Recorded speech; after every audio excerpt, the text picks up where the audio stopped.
बिस्मिल्लाहिर्रहमानिर्रहीम। तमाम देखने और सुनने वाले प्यारे प्यारे दोस्तों, अस्सलाम वालेकुम। प्यारे दोस्तों, एक आदमी जिसका नाम रहीम था, जो बहुत नेक और शरीफ इंसान था, जिसने कभी अपनी ज़िंदगी में किसी गैर औरत को बुरी निगाह से नहीं देखा। उसके घर की हालत बहुत ख़राब हो गई। नौबत यहाँ तक पहुँच गई कि घर में फाके होने लगे। उस आदमी की एक जवान बेटी थी। जब फाके हद से बढ़ गए तो वो लड़की अपने छोटे भाई बहन की हालत देखकर बहुत परेशान होने लगी। उसके दिमाग में तरह तरह के सवाल उठने लगे। उसने सोचा कि क्यों ना मैं घर से निकलकर किसी काम की तलाश करूं, जिससे मैं अपने घर वालों का पेट भर सकूं। उस लड़की ने ये सोचकर घर से बाहर अपने कदम निकाल लिए और काम की तलाश में बाजार निकल पड़ी। कभी इसके घर में, कभी उसके घर में काम मांगने गई, कभी किसी के घर में काम मांगने गई तो कभी किसी की दुकान में, मगर किसी ने उसे काम नहीं दिया। वो थक हार कर अपने घर वापस लौट आई। कई दिन तक रोज़ वो ऐसे ही काम की तलाश में घर से बाहर जाती और शाम को थक हार कर घर लौट आती। जब कहीं भी उसे कोई काम नहीं मिला तो वो लड़की गलत कदम उठाने पर मजबूर हो गई। दिल में इरादा करके घर से निकली कि आज मैं अपना जिस्म बेचूंगी और कुछ खाना खरीदूंगी। लड़की वहां गई और लोगों को अपनी तरफ आकर्षित करना शुरू कर दिया। वो लड़की लोगों को अपनी तरफ आकर्षित करने की कोशिश करती रही, लेकिन किसी ने भी उस पर ध्यान नहीं दिया। ध्यान तो दूर की, किसी ने उसकी ओर निगाह उठाकर तक नहीं देखा। लोग आते और उसकी ओर नज़र उठाए बिना निकल जाते। इसी तरह खड़े खड़े लड़की को शाम हो गई। वो परेशान होकर घर की ओर कदम बढ़ाने लगी। जब घर पहुंची तो आपने अपने वालिद को परेशानी में देखा। दरवाजे पर बाप ने बेटी को देखा और पूछा कि बेटी कहाँ गई थी। लड़की ने अपने वालिद की बात सुनकर उनके पैरों में गिरकर रोने लगी और माफ़ी मांगने लगी, और फिर रो रो कर सारा माजरा बयान किया कि अब्बा हुजूर, मुझसे अपने भूख से बिलखते हुए भाई बहन की हालत देखी नहीं गई और मैं मजबूर होकर जिस्म बेचने चली गई, लेकिन एक भी आदमी ने मेरी तरफ नज़र उठाकर तक नहीं देखा।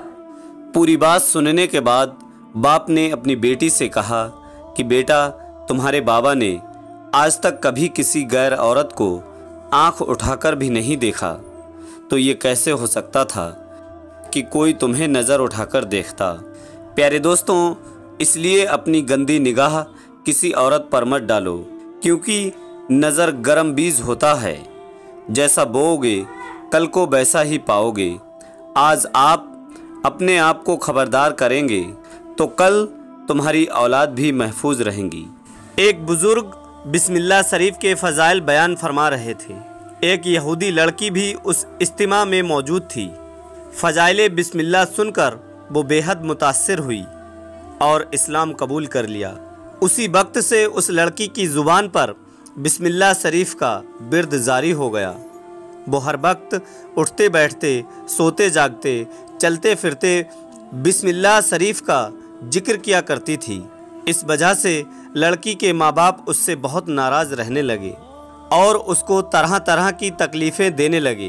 वो इस कोशिश में लग गए कि इस लड़की पर कोई इल्ज़ाम लगा करके उसको कत्ल करा दें। चुनांचे उस लड़की के बाप ने, जो बादशाह वक्त का वजीर था, एक दिन बादशाह की मोहर की अंगूठी जो उसके पास रहती थी अपनी लड़की के सुपुर्द कर दी। उसने बिस्मिल्लाह शरीफ पढ़कर अंगूठी लेकर जेब में डाल ली। रात को जब लड़की सो गई तो उसके बाप ने अंगूठी उसकी जेब से निकालकर दरिया में डाल दिया। एक मछली ने वो अंगूठी निगल ली। सुबह को एक माहीगीर ने जाल डाला। इत्तेफाक से वही मछली जाल में फंस गई और शिकारी ने उस मछली को लाकर वजीर साहब के पेशे नज़र कर दी। वजीर ने उस मछली को अपनी लड़की को पकाने के लिए दे दी। लड़की ने बिस्मिल्लाह कहकर मछली ली और बिस्मिल्लाह कहकर जब उसका पेट चाक किया तो वो अंगूठी मछली के पेट से निकली। उसने बिस्मिल्लाह पढ़कर फिर से जेब में डाल ली और मछली पकाकर बाप के आगे रख दी। खाना खाने के बाद जब दरबार का वक्त आया, बाप ने लड़की से अंगूठी तलब की। उसने बिस्मिल्लाह पढ़कर अंगूठी जेब से निकालकर अपने बाप को दे दी। बाप ये वाक़या देखकर हैरान हो गया।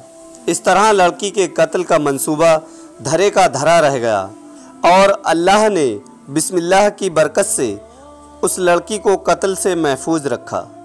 प्यारे दोस्तों, आज की वीडियो में बस इतना ही।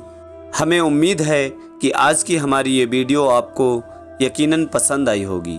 वीडियो पसंद आने की सूरत में वीडियो को दिल से लाइक करके अपने सभी करीबी दोस्तों तक शेयर ज़रूर कीजिएगा। दोस्तों, अच्छी बातें सुनकर आगे पहुंचाना सदका जारिया है और इसका अजर मिलता है। फिर मिलते हैं एक और नए वीडियो के साथ। तब तक के लिए दुआओं की गुजारिश। अल्लाह हाफिज़। अल्लाह हमारा और आपका हामी व मददगार हो।